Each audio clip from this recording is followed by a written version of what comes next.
Bom, acho que podemos dar início então a esta sessão. Bem-vindos à sessão de Oceanografia 4, das 6ª Jornadas de Engenharia Hidrográfica e as primeiras Jornadas Luso-Espanholas de Hidrografia. O meu nome é Inês Martins, eu sou oceanógrafa do Instituto Hidrográfico e o meu colega José Cândido da UEVEC vai ser o co-moderador. Nós temos 5 apresentações, com aproximadamente 15 minutos cada uma. Tentativamente iremos fazer as questões no final de cada apresentação. Se tivermos aqui algum problema de gestão de tempo, faremos as questões no fim. Para quem quiser fazer questões, tem aí um painelzinho de questões onde podem escrevê-las, portanto nós depois iremos verbalizar as questões que colocarem.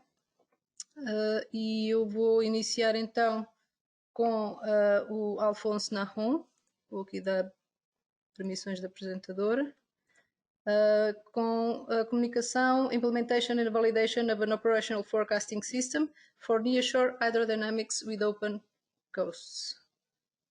Eu acho que... Olá, bom dia. Bom dia.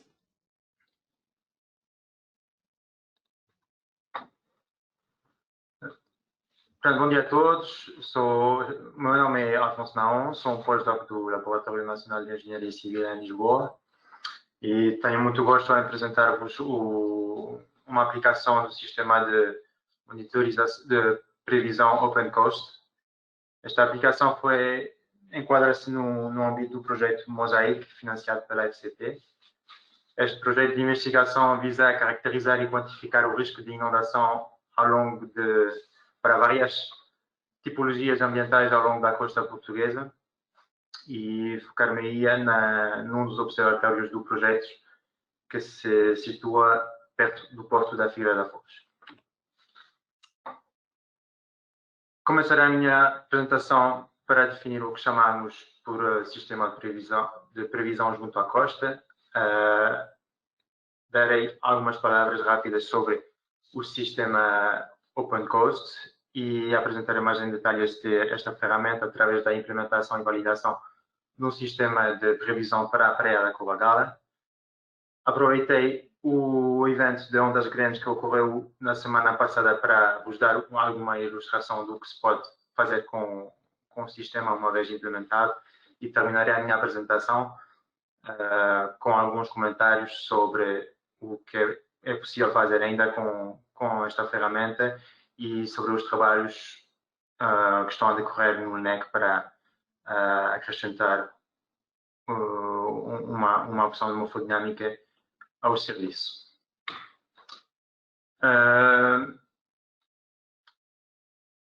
Através da expressão sistema de previsão junto à costa, refere-se a uma arquitetura de modelos que permite fazer a ligação entre os modelos, as previsões a largas escalas e a necessidade de previsão à escala mais pequena para as atividades costeiras. Estas previsões são, nomeadamente, em termos de elevação do nível do mar, velocidades correntes, velocidades e direções de correntes e parâmetros de agitação marítima à escala de um estuário, um porto ou uma praia. E a escala podem ver como que se estrutura este tipo de arquitetura, nomeadamente o sistema WIF que foi implementado e está acessível através do portal do NEC.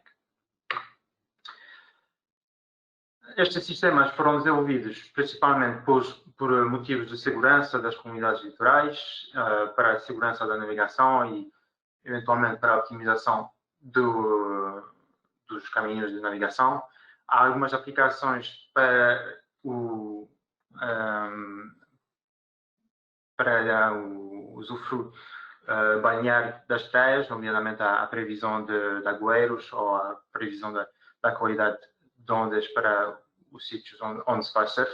E vimos ontem uma apresentação através da apresentação da Hidromod, que também tem algumas aplicações para a atividade como a aquacultura. Estes sistemas são implementados através de modelos de escoamento da superfície livre, forçados por modelos a larga escala de parâmetros oceânicos e atmosféricos. Estão principalmente desenvolvidas pelas autoridades, centros de investigação e universidades. Deixar aqui 4 exemplos de sistemas acessíveis para a costa oeste europeia. Tem a vantagem de ser mantidos pelo provedor pelo operador do serviço e não representam nenhum esforço para o utilizador. No entanto, tem pode sugerir algumas limitações em termos de cobertura espacial e de resolução, e foi por isso que foi construído o sistema OpenCoast.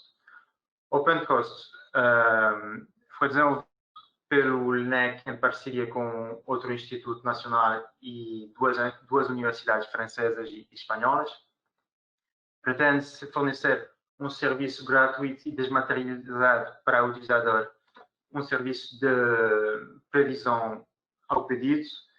O utilizador pode definir a sua própria zona de previsão com a resolução desejada através deste serviço, para obter previsões diárias de níveis de água correntes, parâmetros de agitação para as próximas 48 horas. O sistema está baseado na distribuição de modelos SCIM,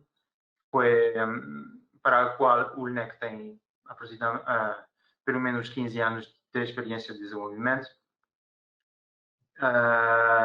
E a vantagem desta plataforma, outra vantagem desta plataforma é que representa um esforço de manutenção limitado para o utilizador. Pode aceder a este serviço através do endereço que está aqui, opencoast.ncg.ingrid.pt, e nos slides a seguir irei vos apresentar a implementação que eu fiz para a Praia da Covagala e irei vos guiar através do assistente de configuração até a validação do modelo. O único parâmetro necessário para implementar um sistema é uma malha de cálculo com batimetria. Portanto, aqui vos apresento como eu construí uma malha para a Praia da Covagala. A Praia da Covagala situa-se a sul do Porto da Figueira da Foz. Aqui tem as fronteiras do meu domínio desenhado com o software QGIS. É preciso ainda construir uma camada de resolução para utilizar o plugin GMesh para construir a malha, e a partir de concatenando os outputs do GMesh é possível gerar um ficheiro GR3 que o sistema vai ser capaz de entender. Neste caso, eu ainda fiz uma edição da malha com uma ferramenta disponível através da distribuição SCIS, que é o NiceGrid. E aqui está, utilizei esta malha assim gerada com ferramentas completamente livres para construir uma malha sobre a qual interpolei as batimetrias acessíveis através do portal europeu EMONET e o portal nacional Cosmo, para o qual utilizei a batimetria de 2019. Depois a malha que injetei que eu utilizei para configurar o meu sistema de previsão. Uma vez o utilizador efetuar o registro através do site, é possível aceder a este assistente de configuração.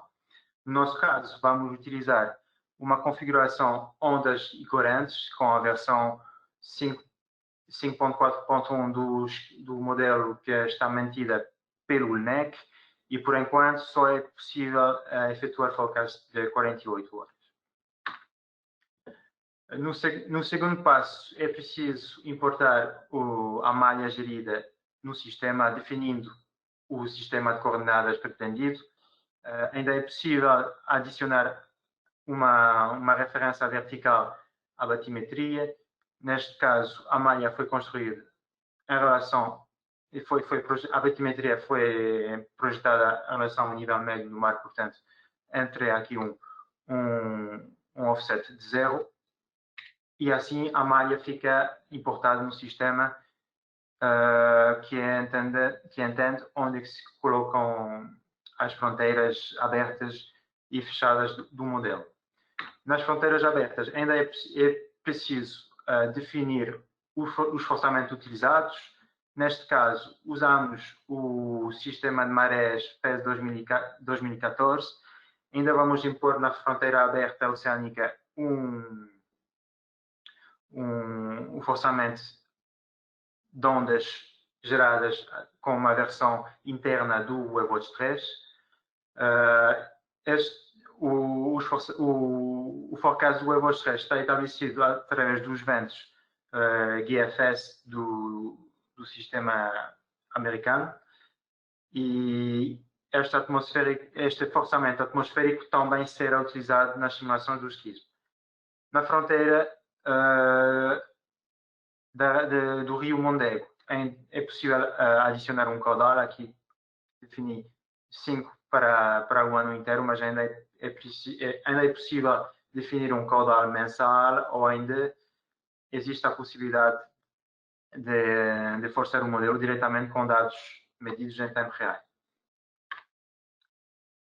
No passo a seguir, é possível definir algumas estações para as quais vai ser possível visualizar os outputs do modelo. Aqui tem o exemplo de uma estação à entrada do porto. Nesta configuração ondas e correntes é preciso ainda definir alguns parâmetros é preciso ou não definir alguns parâmetros das duas componentes. Em particular, é possível ajustar os tempos de cálculo, adicionar uma rampa no início do modelo se for preciso, ajustar o parâmetro de fricção, o coeficiente de fricção, e está com o parâmetro de arrebentação das ondas. No caso, se for preciso utilizar uma fricção variável no espaço, ainda é possível, através dos dados adicionais, inserir no modelo uma camada espacial de coeficiente de atrito, o que neste caso não foi utilizado. E pronto, no último passo, o utilizador tem ainda de definir um nome ao sistema de previsão, e ainda tem a possibilidade de adicionar uma descrição ao forecast. E assim, ativando o sistema, ele torna-se ativo. Nesta configuração também foi estimado os erros do modelo, com dados históricos da agitação ao largo, níveis medidos no porto e parâmetros de agitação medidos na praia. Os erros associados a estas medições são da ordem do que é expectável para este tipo de modelo. Ainda coloquei aqui os valores dos parâmetros de atrito e de arrebentação que coloquei nesta configuração. Vê-se que o modelo ainda provavelmente tem alguma dificuldade em representar os picos da agitação. Ainda não se sabe se isto é devido à versão não estruturada do WaveWatch 3 que está utilizada, mas pronto. Em comparação ao que se encontra na literatura, vamos dizer que o modelo reproduz relativamente bem a hidrodinâmica fora e dentro do porto, e a custo computacional, há um esforço para o utilizador relativamente reduzido. aproveito as ondas que chegaram no meio da semana passada para dar uma descrição mais sensível do que se passa dentro do sistema. Aqui tem à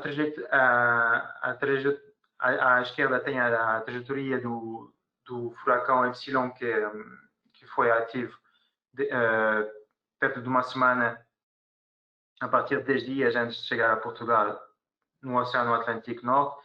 Este furacão produziu um swell gigante no Oceano Atlântico, que se tornou, que chegou a Portugal no dia 28 e 29 da semana passada, gerando ondas muito grandes.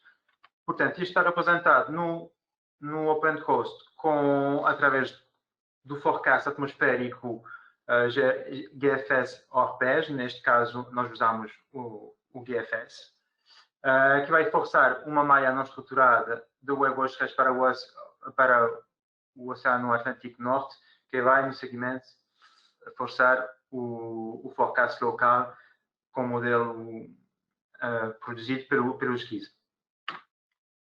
No dia 28, o que é que o utilizador podia ver através do portal, através da ferramenta OpenCoast? No dia 28 podia-se ver que o pico das ondas ia chegar por volta das 6 horas, que ia produzir um aumento das velocidades à entrada do porto, que ainda as ondas de 6 metros ao largo iam ser amplificadas na zona do delta do delta de vazante da embocadura do porto, que as ondas junto à costa iam apresentar uma modulação ao longo do ciclo de maré muito pronunciada e ainda que a sobrelevação ia ser maior nas praias, na praia da Covagala, neste caso, em comparação ao que será dentro do porto. Portanto, isto era o forecast acessível na manhã do dia 28, portanto, para um período de 48 horas. E pronto, todas as mapas são ainda possível, o utilizador tem a possibilidade de descarregar estas mapas para utilizar nas aplicações em aplicações terceiras. E assim termino a minha apresentação, salientando que é possível, que a partir do momento em que o sistema está ativo, é possível descarregar todos os inputs e forçamentos do modelo, o que pode, numa fase posterior, permitir a implementação do modelo em casa de maneira mais fácil. Também, como já disse, é possível descarregar todos os forecasts, todos os outputs dos forecasts através da interface, que seja os outputs espaciais ou pontuais, para ser visualizado em ferramentas terceiras.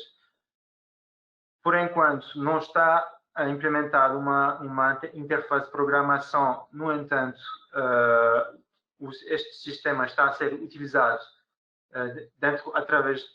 está a ser utilizado pelo portal do projeto Mosaic para estabelecer as previsões para os diferentes observatórios do projeto, e o trabalho no que estou envolvido através do meu pós-doc tem a ver com o acoplamento entre o SCISM com o módulo XBits para produzir modelos à escala ainda eventualmente mais reduzida, modelos morfodinâmicos para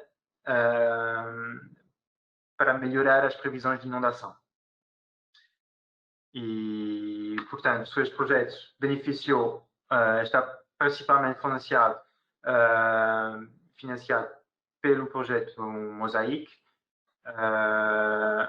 financiado pela FCT, e o OpenCoast foi desenvolvido graças a fundos europeus do projeto EOSCAD. agradeço a vossa atenção. Para qualquer dúvida, para qualquer questão, posso responder agora se nós temos tempo, mas também estou aberto Não temos tempo. se Obrigada. responder a vossas perguntas por Obrigada e-mail. Portanto, se pela. precisam de alguma ajuda Vamos para montar o seu serviço, também estamos disponíveis. Obrigado. Eu vou passar o próximo comunicador para apresentador. Obrigado, Alfonso. A próxima apresentação será pela Sandra Plecha, do Instituto Dom Luís, intitulada The Marine Heat Waves in Mid-Latitudes of the Northeast Atlantic Ocean. Sandra, não sei se está pronta para partilhar a apresentação. Sim, okay. Conseguem-me ouvir? Sim. Sim, muito bem. Então, tem 15 minutos, já sabe. Ok, vou só tentar fazer o share screen. Conseguem ver o meu ecrã, não? Já estamos a ver, sim. Só tem que maximizar, já conseguimos ver. É que aqui não dá para perceber. Ok. Pronto. Só quis esconder estas coisas que aparecem todas aqui à frente. Então, obrigada. Então, o meu nome é Sandra Plecha, como já fui apresentada. O trabalho que eu vou apresentar tenho estado a desenvolver em conjunto com o Dr. Pedro Soares no Instituto Dom Luís, na Faculdade de Ciências da Universidade de Lisboa. Temos estado a estudar as ondas de calor marinhas. O nosso estudo tem sido um bocadinho mais a nível da bacia ou global, no entanto, entendemos que é muito importante fazer uma análise mais regional e é esse então o início desse trabalho que eu vou aqui apresentar. Antes de mais, o que é que são ondas de calor marinhas? As ondas de calor marinhas são extremos da temperatura. Neste caso, o que analisámos foi registros da temperatura à superfície do oceano. Temos aqui um exemplo, esta linha a preto, a cheio, como um registro da temperatura. Para fazer a análise, então, destes eventos extremos, convém termos um período suficientemente longo, neste caso 30 anos, de modo a podermos calcular uma climatologia, que neste caso é aqui esta linha azul que temos aqui na figura. Baseados depois nesta climatologia e no registro das SSTs, das temperaturas à superfície, calculamos um limiar, neste caso consideramos o percentil 90, que é esta linha a verde, e então consideramos que estamos perante uma onda de calor marinha quando o registro da SST se encontra acima do limiar por um período não inferior a 5 dias. Depois de detectarmos um evento, podemos então caracterizá-lo de acordo com a sua duração, ou seja, a diferença entre a data de início e a data de final. Podemos caracterizá-la também de acordo com a sua intensidade máxima, que será a diferença entre a intensidade de pico e a climatologia, e também uma intensidade cumulativa, que é o produto da intensidade média com a duração. Estes eventos podem ser gerados por diversos fatores e podem gerar vários impactos. Temos aqui este esquema que saiu este ano por Holbrook e outros. Este esquema é bastante interessante porque condensa bastante informação. Temos aqui deste lado alguns forçamentos que podem dar origem a estes eventos. Os forçamentos podem ser tanto da parte da atmosfera como da parte oceânica e podem ser tanto forçadores climáticos como forçadores de uma escala temporal menor, tal como uma supressão dos ventos, uma redução dos fluxos de calor do oceano para a atmosfera. Pode também ser, por exemplo, uma supressão da mistura vertical e pode, entre outros, não é? Entre outros forçamentos que podem gerar estes eventos, e depois têm diversos impactos, tais como, por exemplo, a redução da produtividade primária, pode ser mortalidade de aves ou de outras espécies marinhas, o branqueamento de corais, entre outros impactos. E porquê é que estes eventos são tão importantes e cada vez mais é preciso estudá-los? Temos aqui neste mapa de cima temos a diferença dos últimos 30 anos, ou seja, separou-se os últimos 30 anos, entre 82 e 2016, em 2 períodos iguais, e fez a diferença da temperatura à superfície entre estes 2 períodos. E como podemos observar, de um modo geral, existe um aumento da temperatura à superfície, que aqui, nós estamos aqui, está aqui Portugal, nós estamos aqui e então podemos observar que existe um aumento da temperatura à superfície que excede os 0,25 graus. Se fizermos uma análise semelhante assim para estes 2 períodos, em termos das características que eu referi anteriormente para as ondas de calor marinhas, podemos observar que existe um modo geral, principalmente aqui para o Atlântico Norte, um aumento na sua frequência. A frequência é medida como o número de eventos médio por ano, ou seja, existe um aumento de 1 a 2 eventos em média por ano entre estes 2 períodos, e existe também um aumento na duração e na intensidade destes eventos. Ainda mais grave é se considerarmos as projeções para o meio e final de século, onde podemos observar que existe um aumento considerável na duração e na intensidade destes eventos. Ora, estes são todos estudos globais, no entanto, aqui para o nosso oceano, ou seja, aqui para junto de nós, existe já reportado em 2016, Gamito e outros reportaram que já na altura os pescadores portugueses tinham capturado cerca de 20 novas espécies de peixes mais propícias a existir em temperaturas mais elevadas, temperaturas da água mais elevadas. Ora, isto pode ameaçar comunidades de peixes que necessitem de águas com temperaturas mais baixas, tais como as sardinhas. No entanto, estudos de análise de ondas de calor marinhas não existem, então é aqui para esta zona, mais focados nesta zona, então é por isso que nós delineamos este domínio. Neste domínio temos então aqui a Península Ibérica, temos também aqui o Golfo da Biscaia, temos o arquipélago dos Açores e da Madeira, e então fomos analisar estes eventos com base em um conjunto de observações, que é o NOAA Optimum Interpolation, dados de temperatura à superfície, e estes dados já estão então interpolados para uma malha regular de 0,25 graus. E fomos então analisar estes eventos para o período compreendido entre 1982 e 2019. Aqui apresenta então as médias temporais, ou seja, são mapas em que tem a média temporal das características dos eventos. O primeiro painel temos a frequência, relembro que é o número médio de eventos por ano. Depois temos a duração em dias, a intensidade máxima em graus, e temos a intensidade cumulativa, que é então o produto da intensidade média pela sua duração.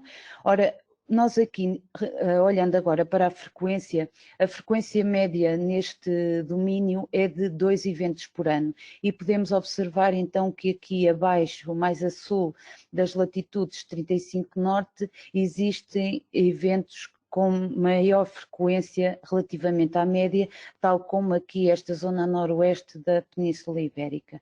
Se olharmos para a duração destes eventos, podemos observar que temos eventos superiores à média é aproximadamente 14 dias, temos eventos superiores que ultrapassam os 18 dias de duração na zona aqui do Golfo da Biscaia, e temos também no arquipélago dos Açores.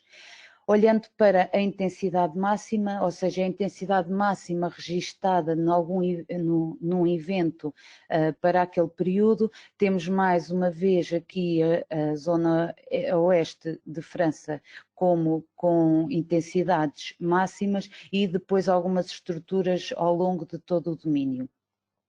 Olhando para a intensidade cumulativa, ou seja, este parâmetro, este cálculo dá-nos as regiões mais afetadas, porque multiplica então a intensidade pela duração, e podemos observar que além da zona, mais uma vez, oeste de França, temos aqui a zona oeste de Portugal e temos todo o arquipélago dos Açores como áreas bem afetadas por estes eventos de ondas de calor. Ora, isto são as médias temporais. Se nós agora olharmos para a média no domínio, podemos analisar aqui esta linha azul para a frequência, duração, intensidade máxima e intensidade cumulativa, podemos observar que existe uma grande variabilidade interanual. No entanto, existe uma tendência crescente para todas as características destes eventos. Temos aumentos da frequência de 1 para 3 eventos em média por ano e depois temos durações que podem atingir os 15, 20 dias, quando atingiam à volta de 5 no início do período, e temos também um aumento na intensidade cumulativa. Ora, como nós também nos interessa estudar por estações, tentar caracterizar alguns eventos, escolhemos então estas duas estações, são estações coincidentes com intensidades cumulativas elevadas. Temos esta estação a vermelho junto à costa oeste portuguesa e temos então aqui uma estação coincidente com no arquipélago dos Açores. As características de todos os eventos que ocorreram aparecem, a escala é aqui a que está agora do lado direito, são todos estes pontos que aparecem aqui nesta figura e podemos observar que existe um aumento na frequência e também em algumas características destes eventos. Para caracterizar, para o início da caracterização destes eventos, escolhemos então aqui este evento 2017-2018, junto ao arquipélago dos Açores, que é um evento que tem uma grande intensidade cumulativa, e depois para a estação mais junto à costa oeste portuguesa, temos aqui, escolhemos estes dois eventos, são eventos que têm durações bastante elevadas, e então escolhemos estes dois eventos, como eu disse. Começando a olhar então para a costa oeste portuguesa, podemos ver que estes dois eventos que ocorreram em 2014 tiveram durações bastante elevadas, de 33 e de 46 dias, e foram separados apenas por 13 dias. Podemos também observar que as intensidades de pico atingidas por estes dois eventos ultrapassaram os 2,5 graus, e para uma primeira análise, para tentarmos compreender o que é que originou estes eventos, fomos olhar para as anomalias mensais da temperatura da superfície do oceano, que são estes mapas aqui à esquerda, e fomos então também fazer a representação das anomalias mensais para a temperatura do ar, com base em reanálises, foi a ERA 5 que utilizamos. E podemos observar que quando houve esta anomalia bastante intensa da temperatura da superfície do oceano, ocorreu também uma anomalia na temperatura do ar. Quando olhamos para a estação que fica localizada junto ao arquipélago dos Açores, que era que se lembram que tinha uma intensidade cumulativa bastante elevada, compreendemos que essa intensidade cumulativa deve-se ao facto de ser um evento bastante longo. Este evento teve durações superiores, teve uma duração superior a 200 dias e uma intensidade máxima superior a 2 graus. Fazendo o mesmo tipo de análise, ou seja, estes painéis do lado esquerdo, temos as anomalias da temperatura à superfície. Vemos então que as anomalias da temperatura na superfície do oceano são coincidentes com anomalias na temperatura do ar, ou seja, tenta-se um bocado dizer que possivelmente estas anomalias na temperatura do ar originaram estes eventos no oceano. Apenas Sandra, tem 2 minutos. Sim, ok, obrigada. Apenas como um sumário, os eventos então para este período têm uma frequência média de 2 eventos por ano, com durações de 14 dias, atingem intensidades que podem ultrapassar os 5 graus. Também observamos que as zonas a oeste da costa de França e de Portugal, tal como o arquipélago dos Açores, são regiões que estão bastante propensas a a estes acontecimentos e, mais uma vez, pode-se depreender que as anomalias na temperatura do ar deram origem também ou influenciaram as anomalias no oceano. Apenas para terminar, como trabalho futuro, como podem ver, nós apenas analisamos ainda as anomalias na temperatura do ar. Temos aqui um conjunto bastante completo de forçadores físicos que iremos analisar de modo a tentar perceber o que dá origem a estes eventos aqui junto aqui no nosso mar. E depois também no final iremos analisar alguns impactos, ou tentar correlacionar com alguns impactos que tenham ocorrido durante estes eventos. E é tudo. Obrigada pela atenção. Obrigado, Sandra, pela apresentação muito interessante. Vamos avançar para o próximo orador, Inês. Okay. A próxima oradora será o Fábio Madeira. Vou dar aqui permissões. Fábio. Bom dia. Okay, bom dia. O Fábio vai fazer a apresentação sobre o apoio à tomada de decisão sobre a praticabilidade das barras. Fábio, quando quiseres. Ok. Posso? Dá para ver, certo? Ok. Então, bom dia a todos. O meu nome é Fábio Madeira, sou bolseiro de investigação da Divisão de Oceanografia do Instituto Hidrográfico e venho aqui mostrar um pouco do trabalho que tenho vindo a desenvolver, que passa pelo apoio à tomada de decisão sobre a praticabilidade das barras. Este trabalho está a ser desenvolvido no âmbito do projeto SAGA, que tem como principal objetivo desenvolver um sistema de apoio às entidades portuárias no sentido de melhorar a vigilância marítima e contribuir para a identificação de situações favoráveis à segurança marítima. Este projeto foi cofinanciado pelo MAR 2020 e tem como principais parceiros a Direção-Geral da Autoridade Marítima, a DEMES e o IPMA. Então, o plano de trabalhos adotado para este projeto, numa primeira fase, passou pela utilização de dados meteorológicos, ou seja, com base na aquisição e tratamento de dados in situ ou modelados, estes dados serviram como dados de entrada para um modelo Delft 3D. O modelo Delft 3D foi o modelo escolhido para o modelo numérico de agitação marítima e de circulação costeira, escolhidos para este trabalho. Os resultados provenientes deste modelo serão utilizados a posteriori para o cálculo de uma rede neuronal.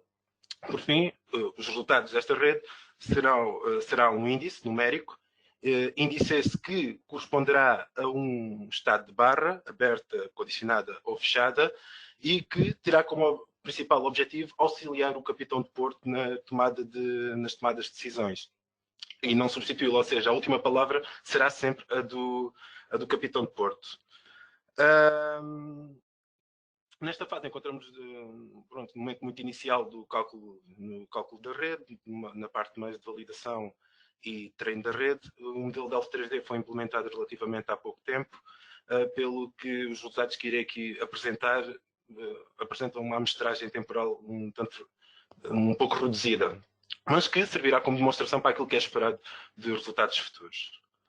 Portanto, este estudo tem incidência, nomeadamente nos portos de Vila do Conde, Nazaré e Portimão.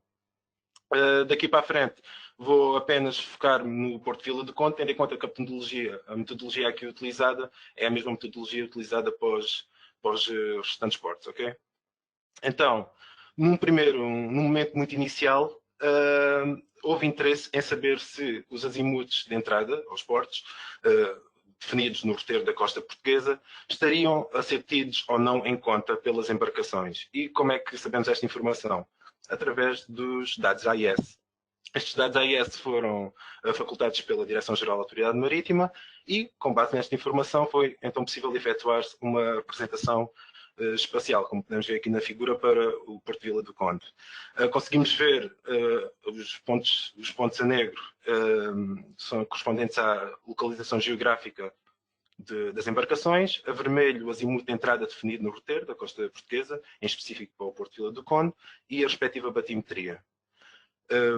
Os dados aqui observados compreendem um período de 2017 a 2018 e têm como e apenas para os meses de inverno, dada a ocorrência de eventos extremos. E porquê eventos extremos? Porque é importante tentar perceber qual o impacto, ou que impacto é que estes eventos podem ter na abordagem das embarcações aos respectivos portos. Okay? Então, numa primeira fase, fomos verificar, com base nos avisos locais emitidos pelas capitanias, tentar identificar avisos de fecho de barra. E aqui, digo aqui fecho de barra e não barra condicionada, porque neste caso específico em Vila do Conde é uma barra que se encontra assoreada constantemente. Portanto, o seu estado, podemos dizer que o seu estado normal é o estado de barra condicionada. Portanto, identificámos os períodos de barra fechada e fomos confirmar, com base na rede de observação sistemática, com a boia multiparamétrica oceânica de Leixões, e conseguimos identificar este período, como vem aqui sublinhado. E, então pegamos não só neste período, pegamos no mês todo para fazer a simulação, no mês de janeiro de 2019, tentamos pegar num período homólogo àquele que apresentei no mapa anterior. Como já disse, o Delft 3D foi o modelo escolhido, assim muito rápido. O Delft pode ser considerado um sistema de vários módulos, constituído por vários módulos, em aqueles que nos interessam, nomeadamente o Flow e o Wave, foram escolhidos para este trabalho. O Flow foi um dos motivos que nos levou a escolher o Delft 3D, porque permite-nos ter como solução as componentes da corrente. Utilizamos também o módulo Wave, que utiliza o modelo numérico SWAN para forçador de agitação marítima. Aqui, em relação às malhas numéricas utilizadas, utilizamos um sistema de malhas encaixadas, uma malha exterior com baixa resolução, uma malha interior com alta resolução, como podem verificar na tabela abaixo. 3 fronteiras abertas, norte, oeste e sul, um pouco à imagem, quer para a malha exterior, quer para a malha interior, um pouco à imagem também do que foi utilizado para os restantes portos. E em relação aos dados que foram utilizados como condições de fronteira para a malha exterior, em relação à agitação marítima, utilizamos a solução do Wavewatch 3, que foi proveniente do centro GeoMeTOC.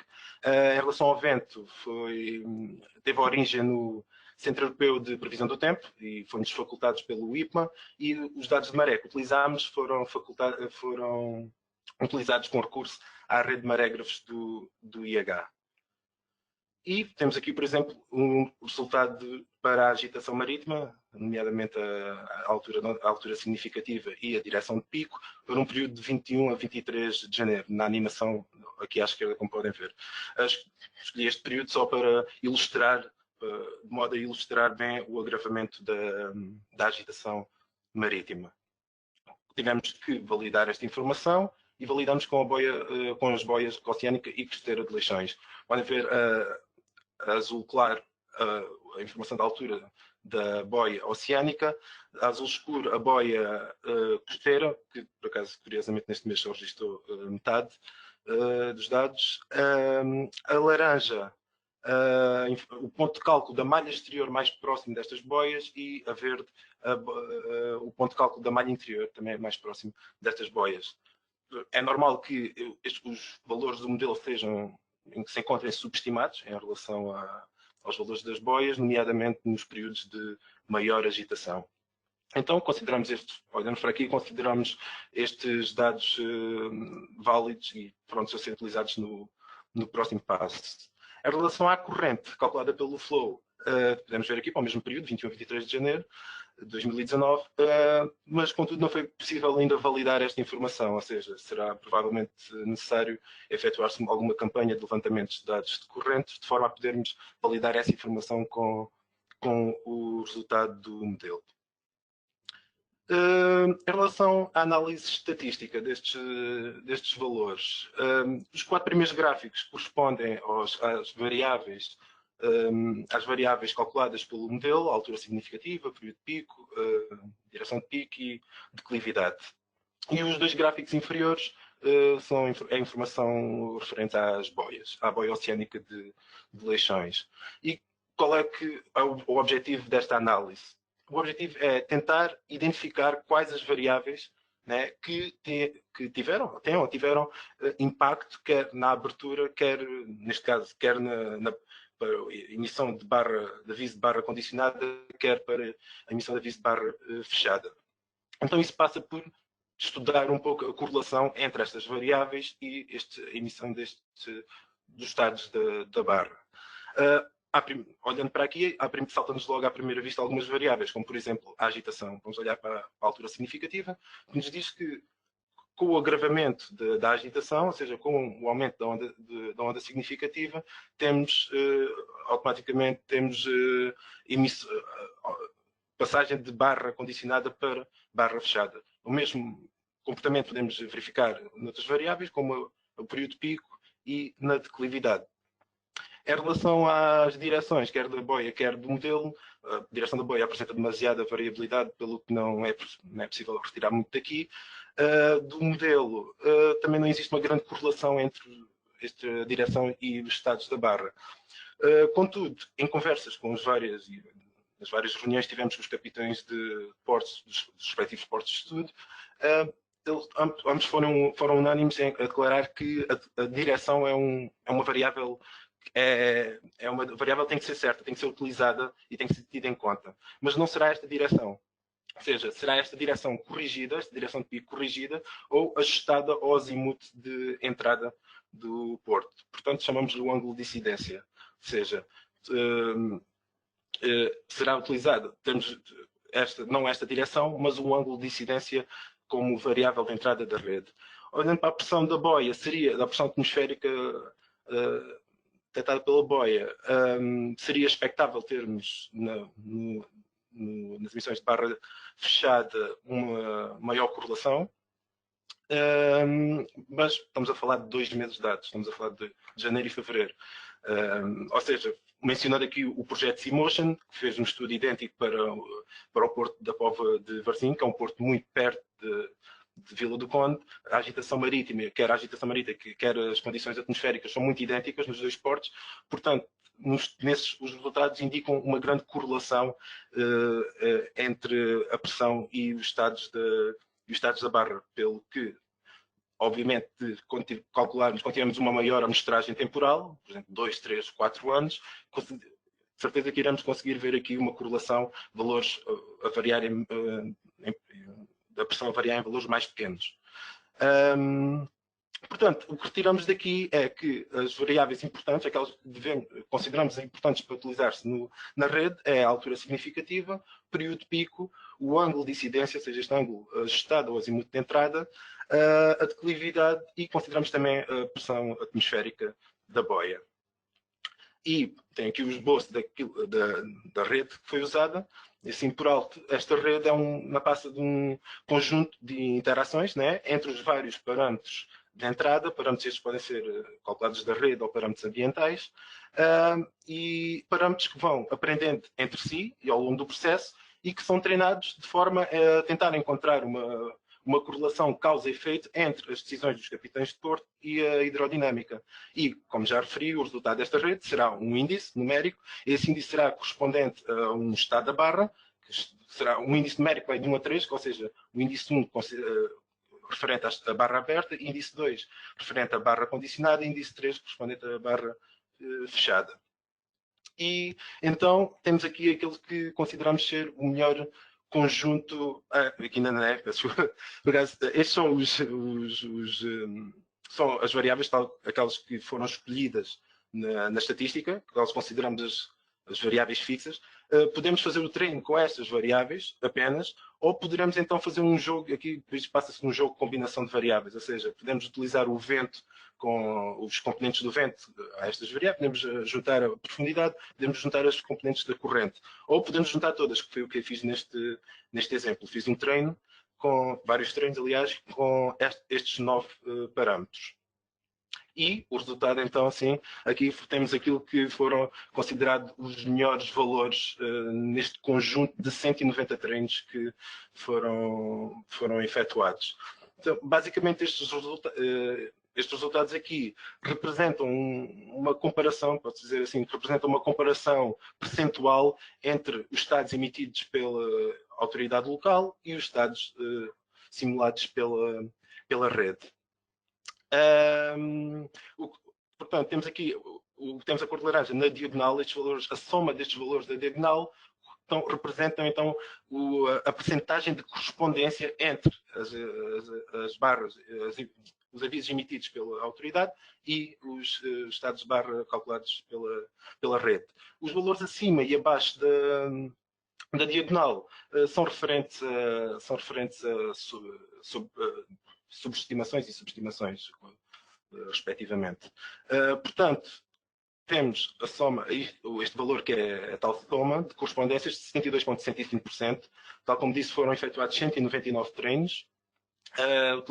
Utilizou-se uma camada intermédia, foram utilizados, neste caso foi com 18 nós, neurónios, este valor. Obviamente que estes dados não representam, estes valores não representam um valor definitivo. Fábio, Ok, já estou mesmo a acabar. Este valor não representa um valor definitivo, será necessário efetuar mais treinos, mais simulações, de forma a que conseguimos chegar a um valor correto. E quando tivermos valores assim definitivos, estes dados, o resultado da rede, será carregado num geoportal Saga, criado pela Deimos, e que terá como principal objetivo, servirá como auxílio para análise e auxílio dos capitães utilizado pelos capitães de Porto. Portanto, aqui como considerações em jeito de conclusão, no modo geral, a nível que era no comportamento do modelo, Vila do Conde e Nazaré, que aqui não mostrei, muitos dados para se mostrar, apresentam boas soluções até agora, soluções coerentes. No caso de Portimão, temos tido alguns problemas com a solução das condições de fronteira, que temos que considerar que não eram as indicadas no Algarve. Portanto, temos a trabalhar para resolver este problema para o Porto de Portimão. Existe uma necessidade também de validação dos resultados, das correntes, para conseguirmos validar com o modelo, efetuar-se uma maior número de combinações de parâmetros, quiçá ponderar, acrescentar mais parâmetros ambientais, ou aqueles que possam fazer a diferença, ou aqueles que possam influenciar a decisão dos capitães de Porto. Acima de tudo, validação a realizar, isto é importante, a validação a realizar pelos capitães de Porto, né? De forma a podermos analisar as discrepâncias entre as tomadas de decisão e os dados da rede, e depois de termos estes resultados de forma já estabelecidos, tentar aplicar esta metodologia a outros portos. É tudo. Obrigado. Obrigado, Fábio. O próximo orador será o Guilherme Colasso, que vem da Universidade Federal do Rio de Janeiro e que nos vai apresentar a análise das ondas infragravíticas na Baía de Espírito Santo, no Brasil. Tem aqui informação de que ele fará de forma presencial nas instalações do Instituto Geográfico. Não sei se está pronto. Sim, estamos só aqui a aguardar os técnicos deem uma ajuda.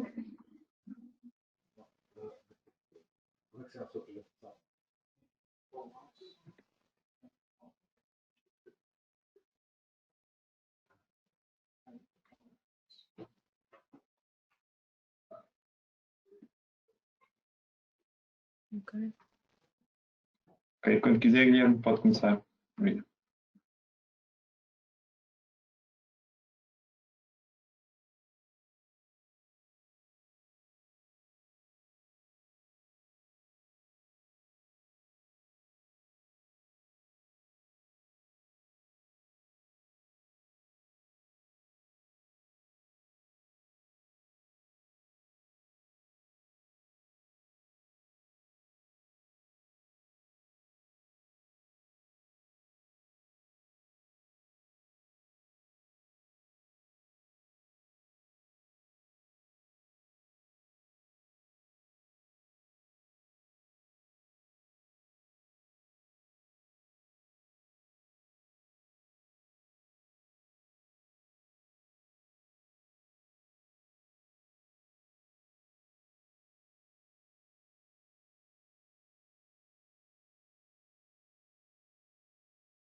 Oh, só uma questão. Eu não estou a ouvir, não sei se... Olá, Agora estou a ouvir como é. estamos com... estão a ouvir? E agora parece que ouvimos mais, sim. Sim.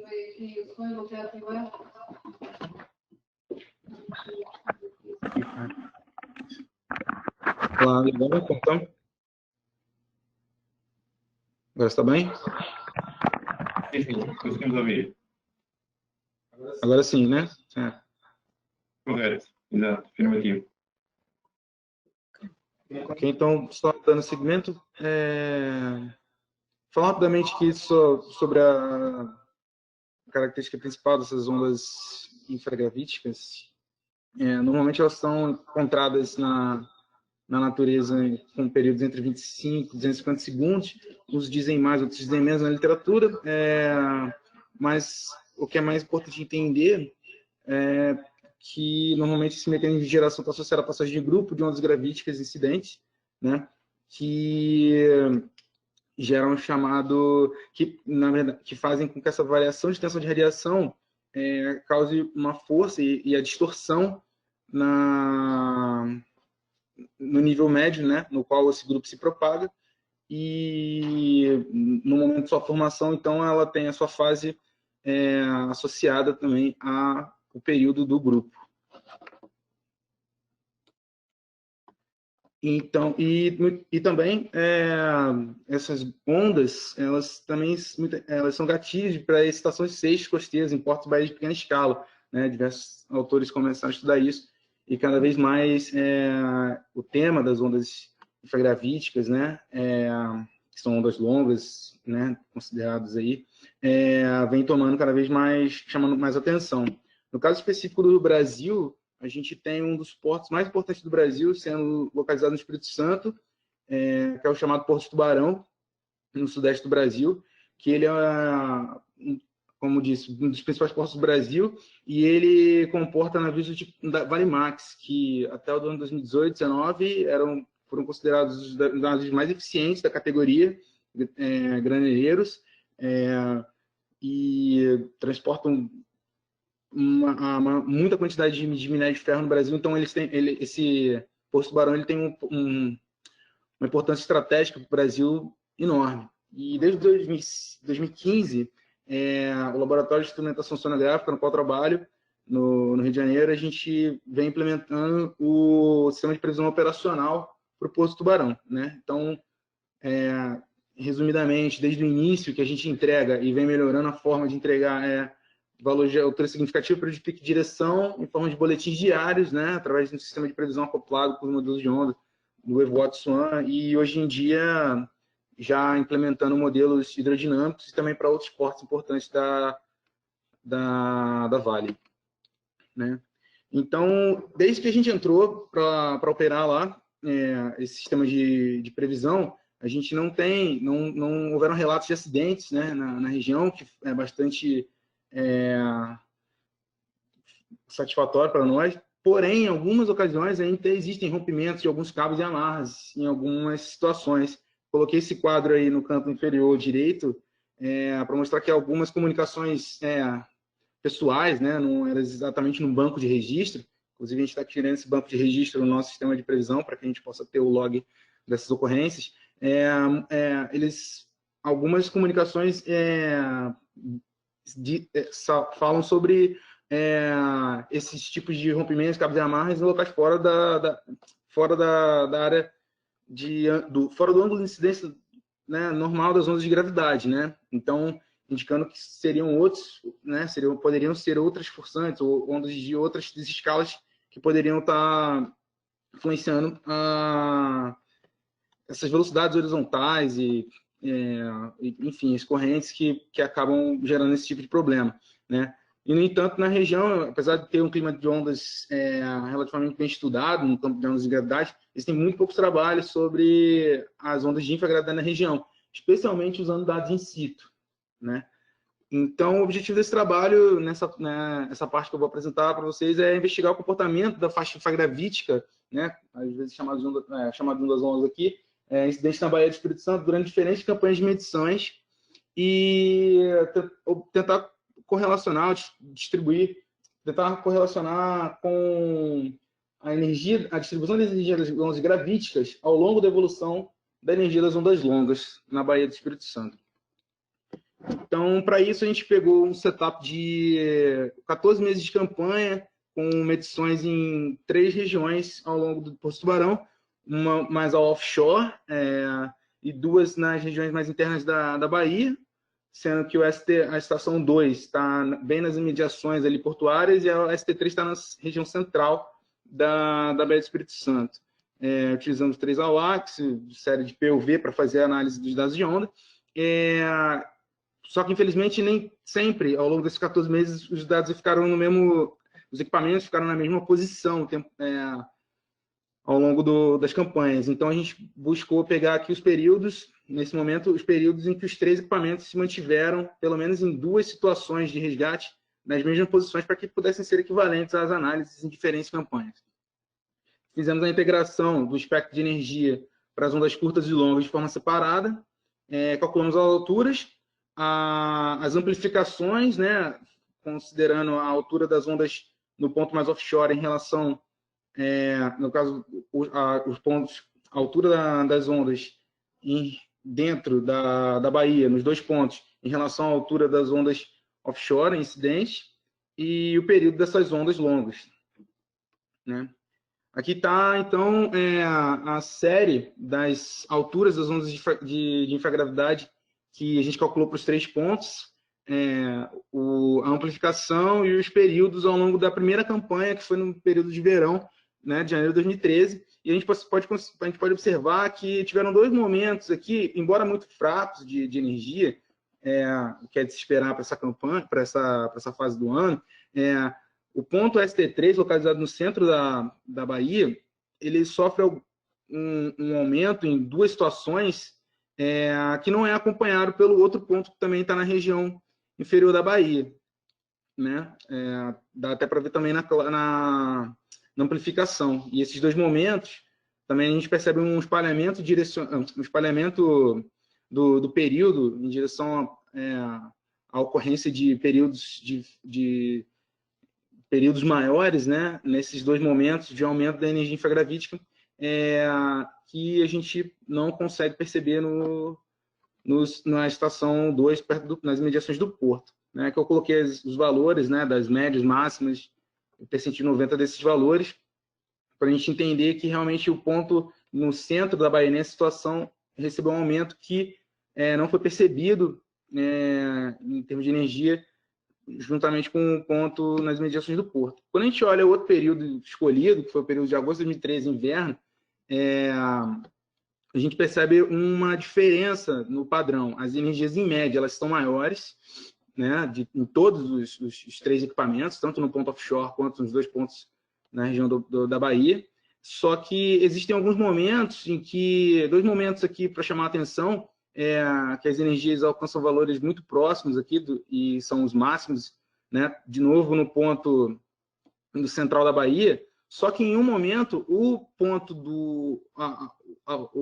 do equipamento na região das imediações do porto, com a linha vermelha, né, representado pela linha vermelha aqui, ele está muito próximo, ele está praticamente igual ao valor do ponto das imediações do ponto central da Bahia, mesmo estando em uma profundidade mais baixa, né?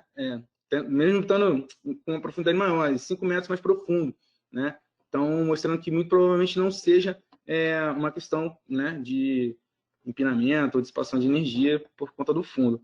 Então, para analisar essas campanhas, agora tentando trazer o ponto de vista da análise das ondas gravíticas, a gente vai analisar aqui a evolução do espectro direcional das ondas de gravidade. Para isso, eu escolhi a técnica de plotagem da PLEDS, que é a plotagem da evolução do Directional Spectrum, do parente, que usa a Directional Analysis with Adaptive Techniques, desenvolvida pelo parente.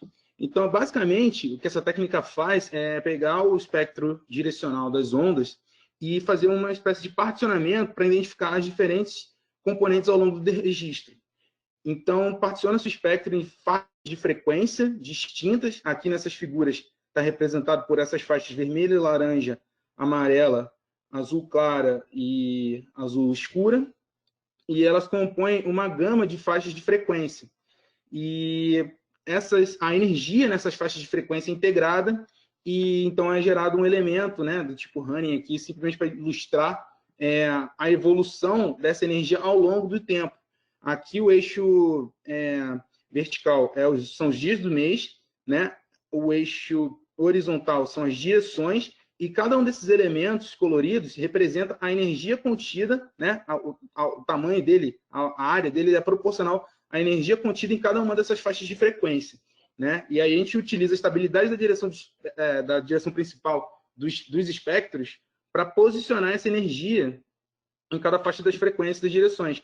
Sendo assim, fica muito mais fácil entender como evolui as diferentes componentes do espectro de uma forma ao longo do dia, né?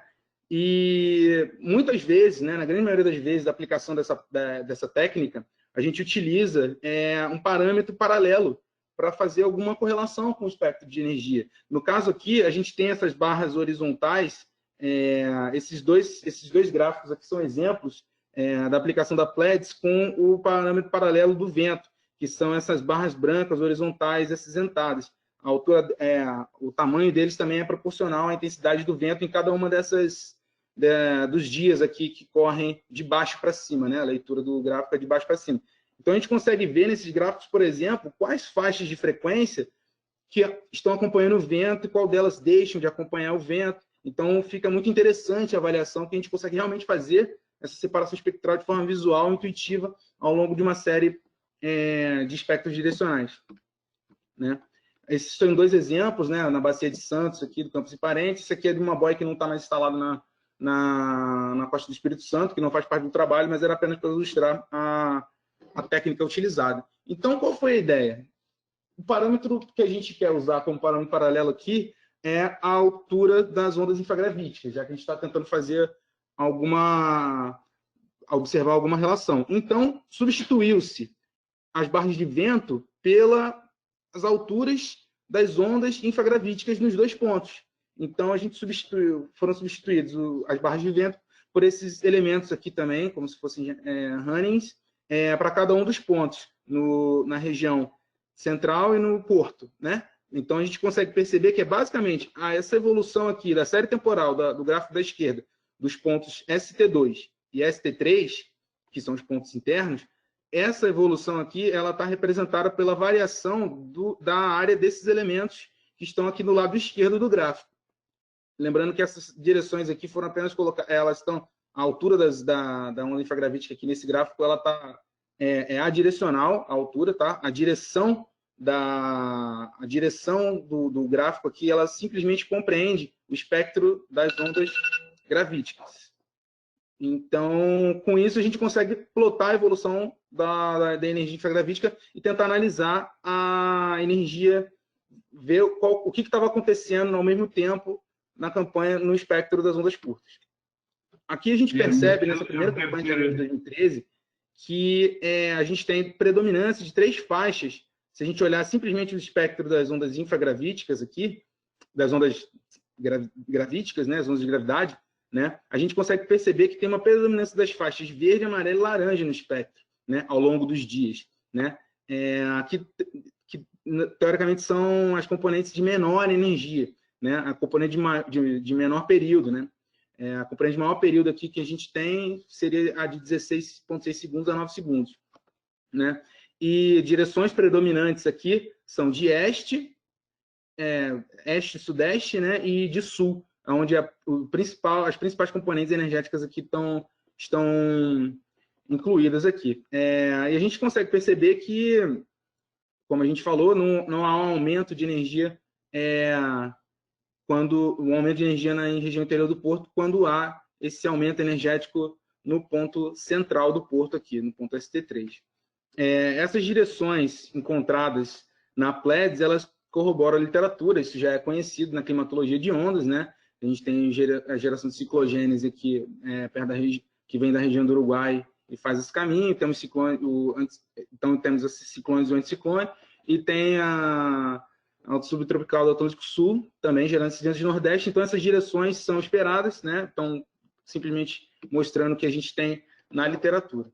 Quando a gente analisa o evento de agosto de 2013, a gente percebe que a predominância aqui, mais uma vez olhando simplesmente para as faixas de gravidade no primeiro momento, a gente vê que agora a gente tem uma ocorrência maior das energias na faixa laranja e amarela, laranja e vermelha, né? Pelo menos na faixa, as 3 faixas que a gente pode falar aqui seriam vermelha, laranja e amarela, que compõem o espectro. E temos uma maior energia média em todas elas, as direções também transitando, né? As posições aqui também transitando entre este, sudeste e região sul. Mas o que é interessante analisar, que a gente consegue ver aqui, que no momento em que o aumento da energia, né? a amplificação da energia nos 2 pontos no interior da Bahia, tanto na região do Porto quanto na região central do Porto, elas aumentam de forma praticamente equivalente. As principais faixas de direção que compõem o espectro estão na casa das vermelhas e laranjas, né? São as 2 ondas mais longas aqui. As faixas vermelhas são das ondas entre 22 segundos e 16 segundos, e as laranjas entre 16 segundos e 9 segundos. Então, essas seriam as 2 componentes que estão ocorrendo de forma concomitante no momento em que as 2 ondas aumentam praticamente na mesma magnitude. E num outro momento em que há praticamente a mesma energia desse primeiro evento citado aqui, de inverno, pelo menos para o ponto central, o ponto da região portuária, lá no interior do Porto, ele não aumentou também. E quando a gente olha a distribuição das energias no espectro das ondas de gravidade, a gente vê que, embora ela tenha a mesma altura média, né, quando a gente calcula a integral dos espectros de gravidade, a gente percebe que não existem essas componentes de mais longo período, de 22 a 16 segundos.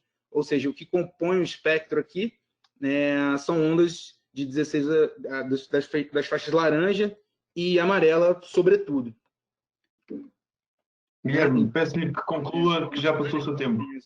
Esses 2 eventos com a mesma intensidade no ponto central, e essas diferenças, tanto na composição do espectro gravítico, gerando essa consequência da não correlação com o aumento da energia nas faixas de infragravidade nesses 2 momentos. Então, com isso a gente pode concluir que a análise desses dados, dessas 2 campanhas, mostrou que as energias mostrou energias vindo de este e sudeste, né, com períodos até 9 segundos, e de sudeste e de sul para os demais períodos, né? Isso já era reportado na literatura, mas agora a gente consegue ver de uma forma visual a comparação, o que ocorreram nesses fenômenos nesses eventos, quando comparamos o parâmetro paralelo aqui, quando inserimos o parâmetro paralelo da variação da altura de infragravidade nesses dois pontos, no ponto na região do Porto, nas imediações de Porto Tubarão, e no ponto central da Baía do Espírito Santo. Então, quando as faixas dominantes das ondas curtas elas foram laranja e a vermelha, ou seja, os períodos mais longos, as duas faixas infragravíticas, né, as duas regiões, elas aumentaram a energia infragravítica. Só que no momento em que as componentes de ondas de gravidade elas eram majoritariamente laranja e amarela, né, dos períodos de 16 a 9 segundos e de 9 a 6 segundos, respectivamente, mesmo tendo a mesma energia geral, né, essa mudança, a diferença não foi vista, né, foi vista a diferença, só houve amplificação no ponto central da Bahia. Então, para isso, mostra a necessidade de a gente comparar, corroborar esse padrão encontrado nessas 2 campanhas em outros períodos. Para isso, a gente pode tentar compor o espectro direcional das ondas incidentes para outros períodos de interesse, por exemplo, usando a modelagem que a gente já faz no laboratório de instrumentação sonográfica, que é através do Lior Forecast, mas o nosso sistema de previsão também permite fazer as nossas áreas de interesse, né? E também entender, como próximo passo, entender a excitação dos modos dentro da Baía do Espírito Santo para diferentes contornos incidentes. Para isso, a gente tem que usar modelos, a gente pode usar modelos lineares, como o DREAMS, e o BooSnash, que seria um modelo não linear para entender essas interações. Aqui são apenas algumas resultados iniciais aí das rodadas do modelo DREAMS para esse período de 62 segundos, que seria esse primeiro pico aqui de excitação, né, para uma onda de 62 segundos, chegando com uma e mostrando como esse período chega, como esse período se amplifica com uma direção de 200 graus da Bahia, né? Também uma onda de 62 segundos entrando com uma direção de 170 graus, e esse mesmo período desse pico amarelo uma direção de 140 graus, mostrando que há diferenças interessantes que devem ser levadas em consideração para dessa forma usar todas essas ferramentas, o conjunto de dados e os modelos numéricos para tentar quantificar os impactos, entender esses mecanismos de processos lineares e não lineares que acontecem na dinâmica das ondas da Baía do Espírito Santo. Muito obrigado. Para as perguntas. Obrigado, Guilherme. Avançamos então para a próxima apresentação, a Inês. Sim, próximo orador é o Moura.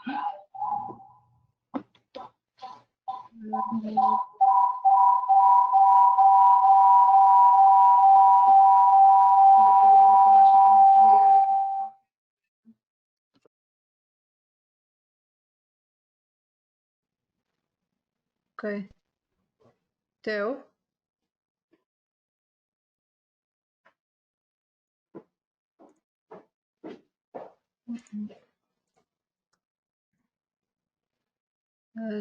Conseguem enxergar a apresentação?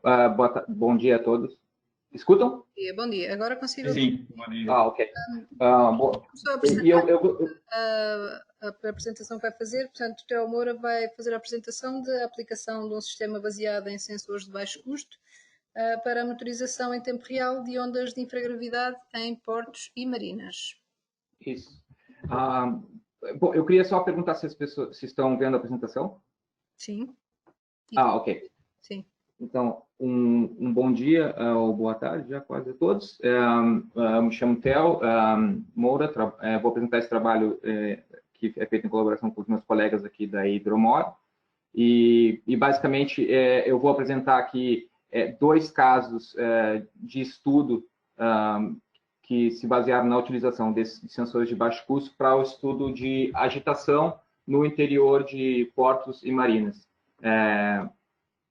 Esse trabalho está sendo desenvolvido junto foi desenvolvido com a Hidromod e junto com essa startup que hoje se chama Coastal E-Solutions, que é responsável pelo desenvolvimento e validação desses instrumentos de baixo custo.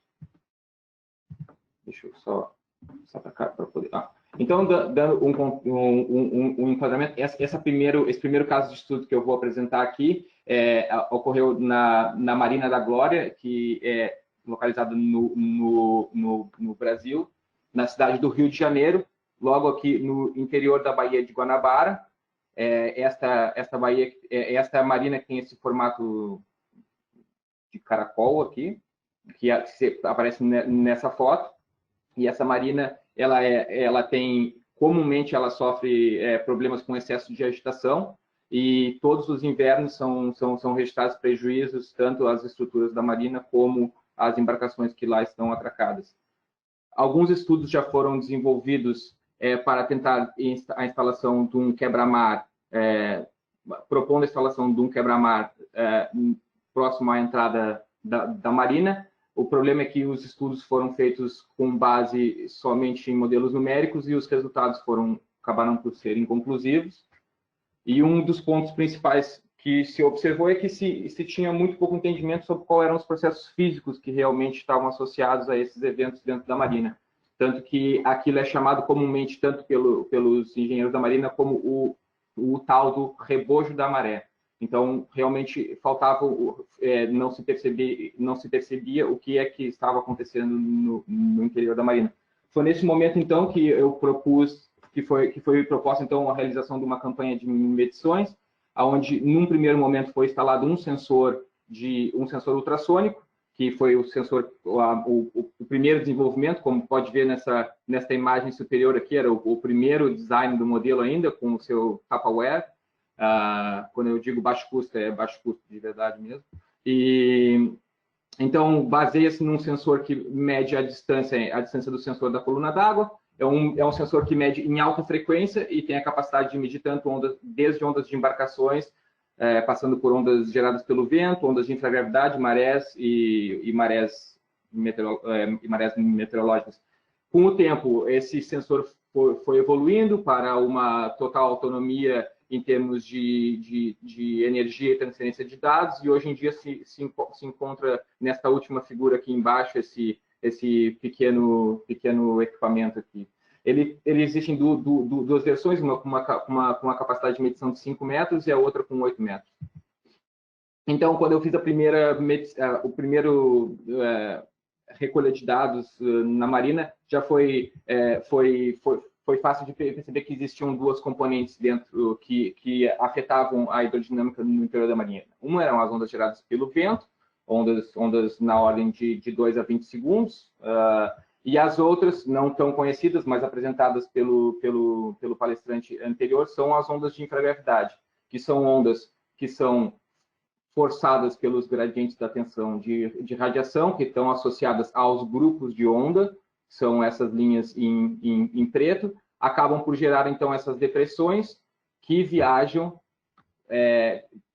presas aos grupos de onda, e por isso levam um nome em inglês de bound waves. Existem também uma outra forma de geração dessas ondas que ocorre na zona de rebentação, que se chama um setup dinâmico, dado também a aproximação desses grupos de onda, mas independente da sua forma de geração, o que importa é que essas ondas têm longos períodos, e aqui eu coloco entre 25 e 1000 segundos, eu já estou colocando também na banda do chamado em inglês far infragravity, vamos dizer, já são ondas bem longas mesmo, mas ocorrem.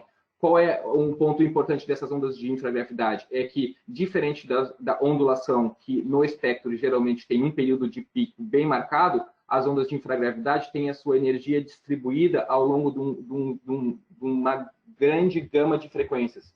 Sendo assim, é muito provável que durante eventos mais energéticos, essas baías semifechadas, como portos ou marinas, venham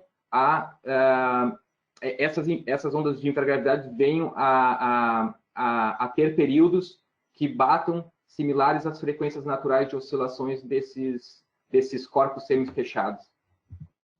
Então, depois dessa primeira campanha de medição, foi proposta, então, uma nova campanha, onde se instalou 3 desses sensores ultrassônicos que eu mostrei anteriormente, e um sensor de pressão localizado aqui fora.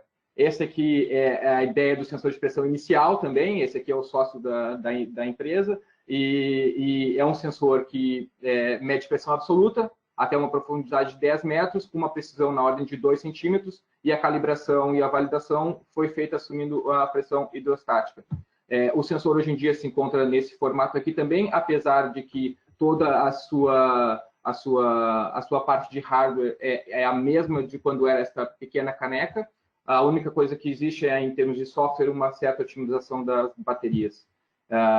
O resultado das das medições basicamente foram esses.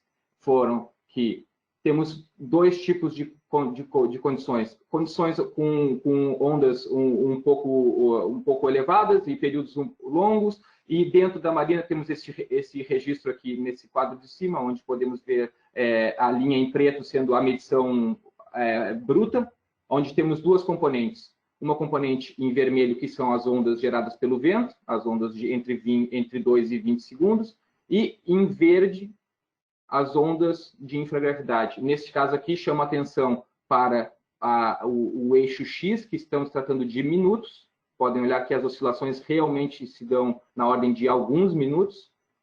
E no caso aqui, num segundo exemplo aqui, uma condição que realmente foi de extrema agitação no interior da Marina, onde temos tanto o componente a componente da infragravidade, aqui em verde, mas também a componente das ondas de swell. Então, para se perceber se isso aqui, que inicialmente parecia ser um erro de medição,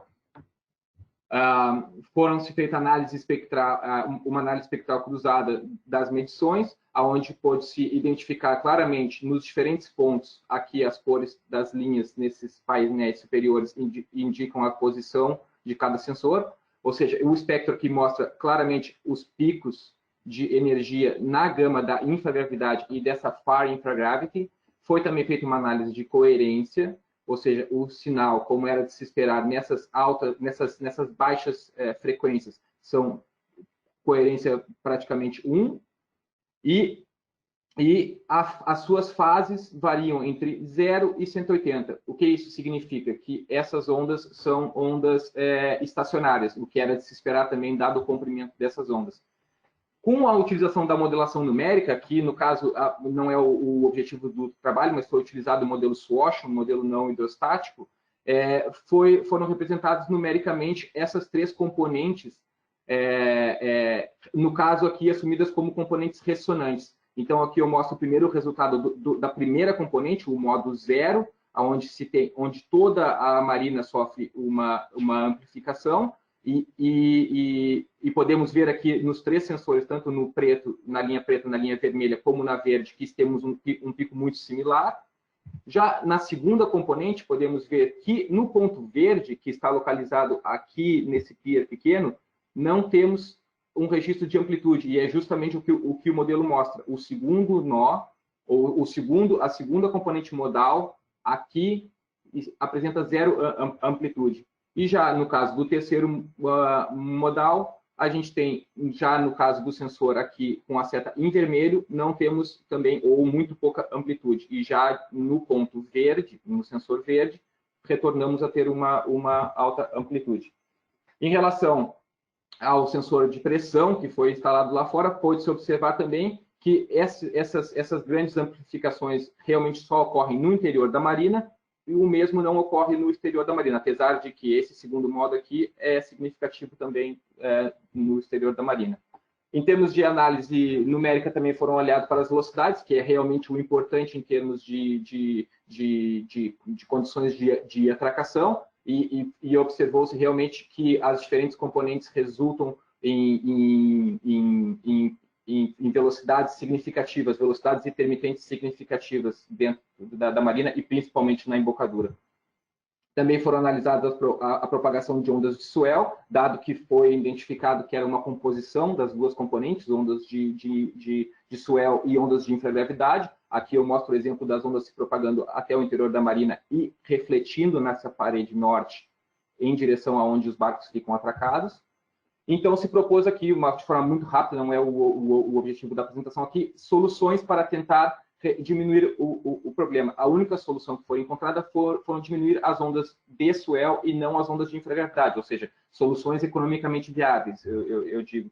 E, na verdade, a melhor solução sendo a F, que implica, desculpem pelas cores aqui, esse roxo seriam as alterações, implicam um certo investimento, mas, na verdade, a solução mais viável seria a solução D, que apenas uma leve alteração no quebra-mar a norte aqui resultaria numa redução das alturas de onda na região de atracação das embarcações na ordem de 50%, que seria um pequeno investimento para um ótimo resultado.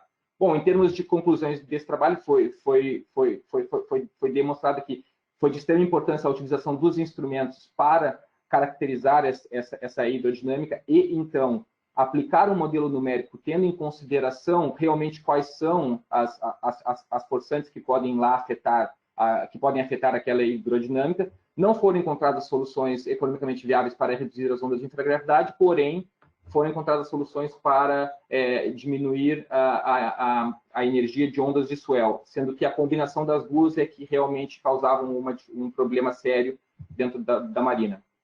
Partindo daquela experiência da consultoria, então tive a ideia de tornar esses equipamentos tornar esses equipamentos, incluir esses equipamentos num sistema de monitorização em tempo real e transferir esses equipamentos de baixo custo para a atividade portuária. Então, com o objetivo de apoiar a tomada de decisão e também apoiar ou aumentar a eficiência das operações. Foi nesse momento que eu tive a oportunidade de fazer um teste de protótipo no Porto de Leixões, que me deu essa oportunidade, e lá foram desenvolvidas diferentes etapas do teste desse sistema operacional, onde foram instalados 2 sensores, aqueles sensores, no caso, os sensores ultrassônicos, só no interior do porto. Foram feitas uma implementação numérica também, não o objetivo aqui da apresentação, mas foram feitas a validação dos instrumentos e a prova de conceito. O objetivo principal era observar, avaliar a logística de manutenção dos instrumentos e realmente a qualidade e eficiência, se seria possível realmente fazer isso de forma simples e fácil e barata.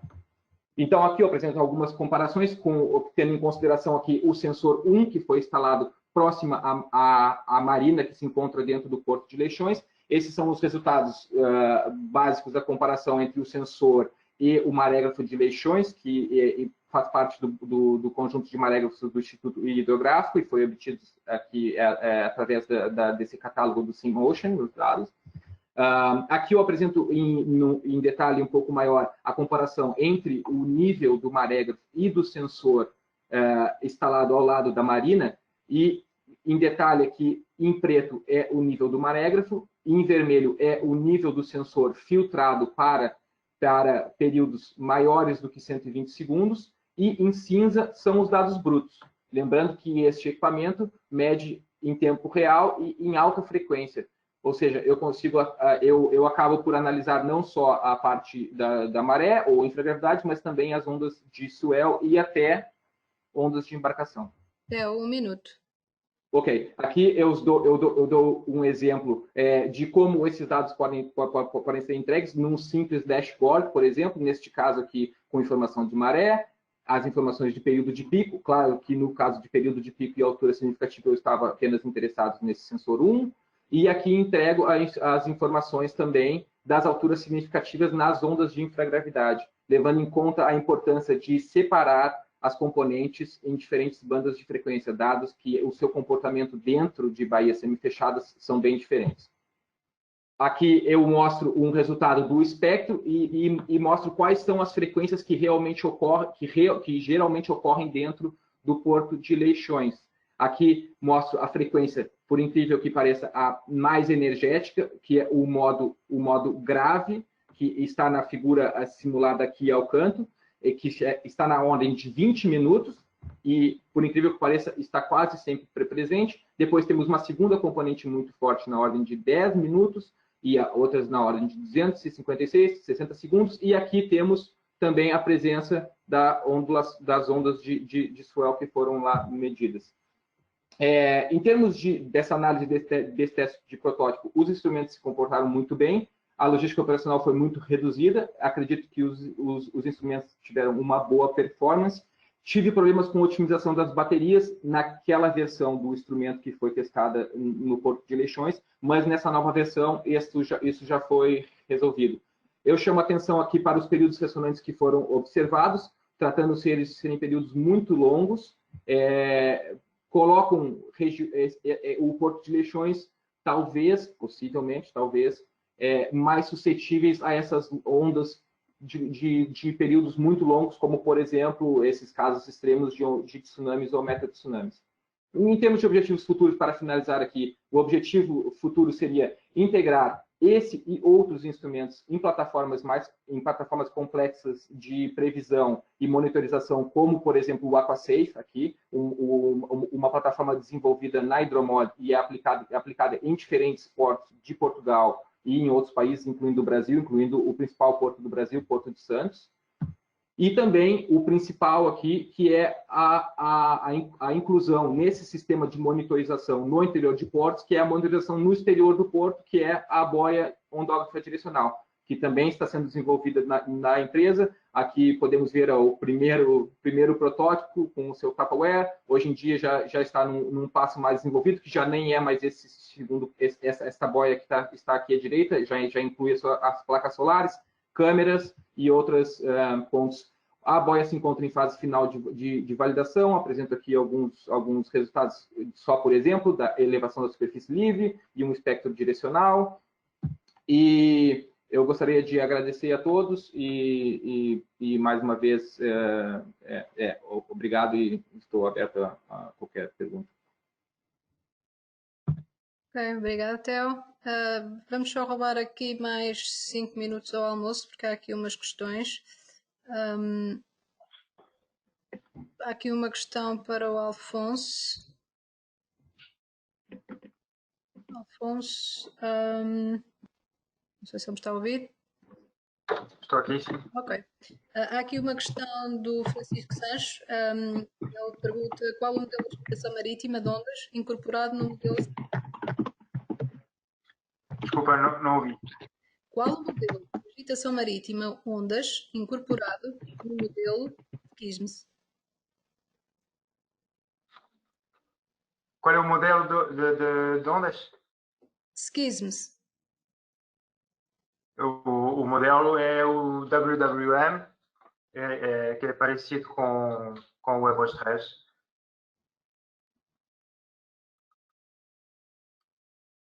Ok. Não sei se passamos já para a questão seguinte, Inês. Não, deixei de ouvir. Sim, já coloquei a Sandra aqui como apresentadora, portanto ela à partida já consegue ter som. Ok. Ok. Sandra, uma questão para si, que é uma questão, como eu disse, achei a sua apresentação muito interessante e acho que vai um bocado na linha do que eu também, uma questão que eu também tinha. Tentou relacionar os padrões da temperatura do ar com a temperatura do mar, mas tentando ver com o forçamento do ar, da temperatura do ar na temperatura da água e não o contrário. Porquê? Esta questão não faria mais sentido ao contrário, já atendendo ao calor específico, às características do calor específico da água, e relacionar com outros fatores, por exemplo, a atividade vulcânica submarina das crista médias oceânicas, ou não sei. Ainda não fiz mais nenhum estudo, só analisei com a temperatura do ar e realmente eu não posso dizer que foi a temperatura do ar que forçou a temperatura da superfície do oceano, até porque à superfície, não é? Podemos ter tanto o oceano a forçar a atmosfera como a atmosfera a forçar o oceano. Realmente não analisei, mas pode ocorrer ser, sim, a temperatura do oceano a forçar a atmosfera. Daí depois ser importante estudar todos os forçamentos e fluxos para tentar perceber de onde é que realmente veio a anomalia. Sim. Ok. Bem, outra questão também para si, do meu amigo Jé Chambel, e a pergunta é se faria sentido avaliar igualmente ondas de frio. Sim, faz todo o sentido. Por exemplo, o limiar, nós consideramos o limiar o percentil 90. Para considerar as ondas de frio, analisaríamos o que está abaixo de um percentil, por exemplo, o percentil 10, e deve haver iguais, eu não percebo de biologia, em termos de biológicos deve haver também impactos com temperaturas mais baixas, em termos das propriedades das águas. Um aumento da temperatura pode influenciar a densidade e pode mesmo influenciar toda a dinâmica do oceano, não é? Por isso faz todo o sentido, sim, analisar também as ondas de frio, que eu ainda não analisei. Ok. Obrigada. Não sei se há mais questões, Inês. Sei que a Filipe Oliveira estava a levantar uma mão, não sei se... Quem? O Paulo Oliveira? Filipe Oliveira. Filipe Oliveira. Filipa. Ok, mas eu acho que tenho que escrever a questão, porque eu não lhe consigo dar, acho eu.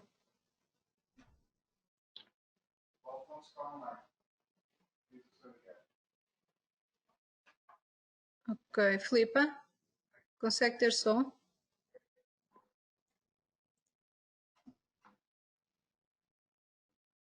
Acho que não. Ele teria que colocar a questão por escrito.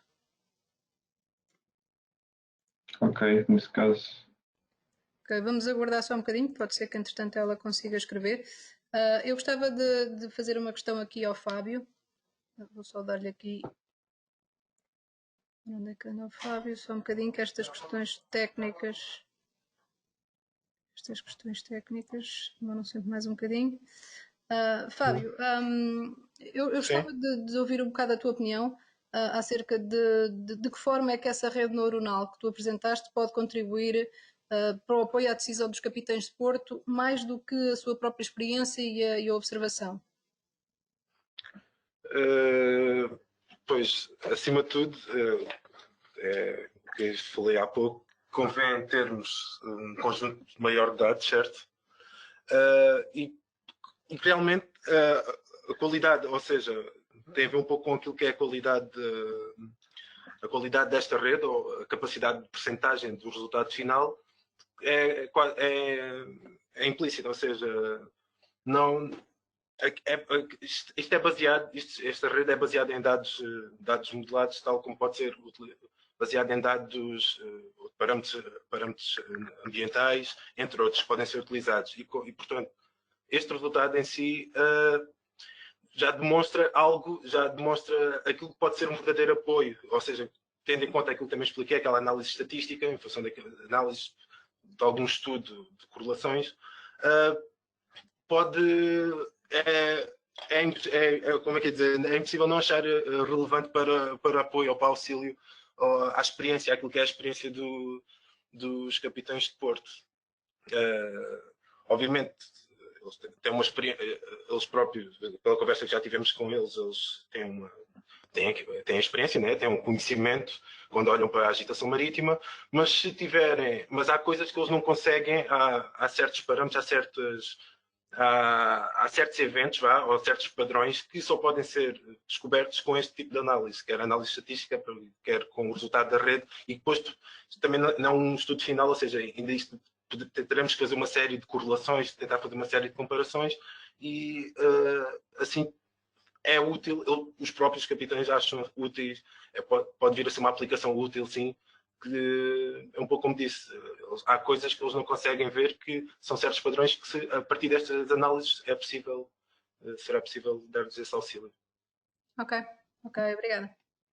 Okay. Inês, entretanto, tenho informação que a questão da Filipe Oliveira já foi respondida, portanto, já não há necessidade. Não sei se há alguma questão para o Guilherme.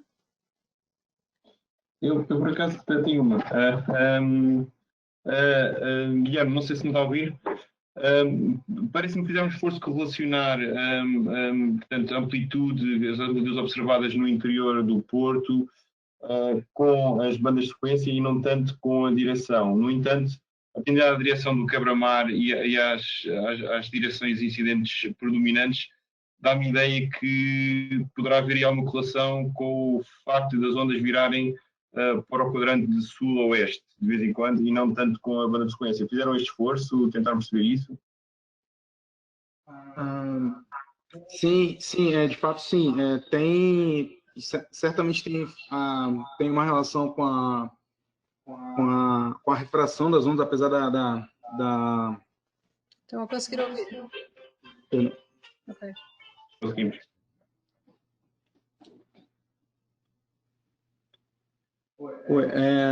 Não sei se eu entendi perfeitamente. Você pode repetir, por favor? Eu não estava no... Desculpa, podes só pôr o share da câmera. Sim. Isso. Pode repetir, por favor? Sim. Portanto, a minha questão é que, Só um bocadinho. atendendo à orientação... Claro. Ok, agora já está. Sim.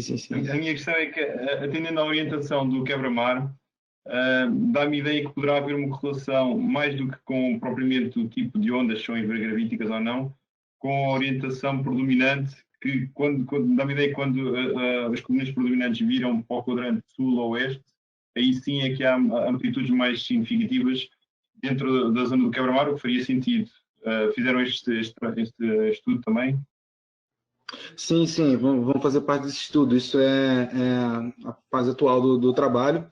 E você tem razão. E na verdade, até pelas forçantes, 2, 3 forçantes meteorológicas que a gente conhece ali, que geram as ondas infragravíticas dali, dá para entender que não só elas vêm de diferença, como também há um processo de refração ali, onde elas já têm uma direção, elas já vão se alinhando de alguma forma antes de chegar nas mediações do porto. Então, é muito importante estudar essa mudança de direção das componentes na parte infragravítica e a consequência, né, na verdade, a onda infragravítica, a direção da onda infragravítica é gerada por essas ondas, né, porque elas não vão ser colineares, né, então a onda infragravítica ali resultante não necessariamente vai estar atribuída à direção de pico da onda maior ou menor, né, e para isso usar outras técnicas, né, como talvez a transformar de Hilbert e os próximos modelos, né, para tentar tirar não só extrair essa informação, né, e avaliar ali a direção da onda gravítica incidente e a refletida, quanto tentar cobrir isso espacialmente, ali, principalmente nas mediações do porto. Mas você tem razão, tem que ser feito sim. Agradeço a pergunta. Obrigado. Ok. Eu tenho só um comentário.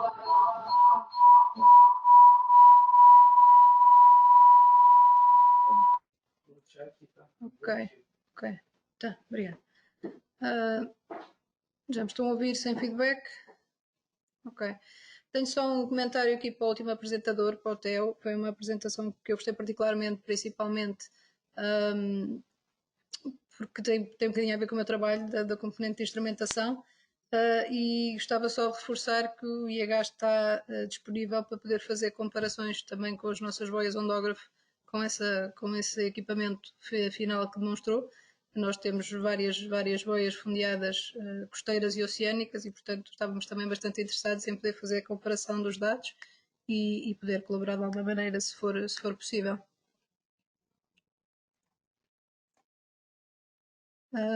Bom, eu gostaria então agora de finalizar a sessão, que já vamos. O Theo queria falar, o Theo queria responder. Peço desculpa. Theo, já está? Eu queria só dizer que seria realmente a contribuição do hidrográfico seria muito uma mais-valia muito importante até para muito mais para a aceleração da validação desses instrumentos, e não são aqui a apresentação por esse instrumento, mas temos outros instrumentos também que seriam bem interessantes, e acredito que também talvez o interesse do hidrográfico. Eu agradeço o comentário. Ok. Bom, gostaria de agradecer então a todos os palestrantes e a todos os participantes, em particular o meu colega José Cândido pela moderação. Não sei se queria dar algumas palavras. Obrigado, só agradecer o convite e foi para mim um prazer estar aqui e gostei muito das apresentações em geral e da organização. Obrigado à Inês também. Ok. Só para dar indicação, tivemos uma média de cerca de 40 participantes nesta sessão. E vamos agora para a hora do almoço e uma boa continuação de jornadas para todos e até à próxima. Obrigado e até à próxima.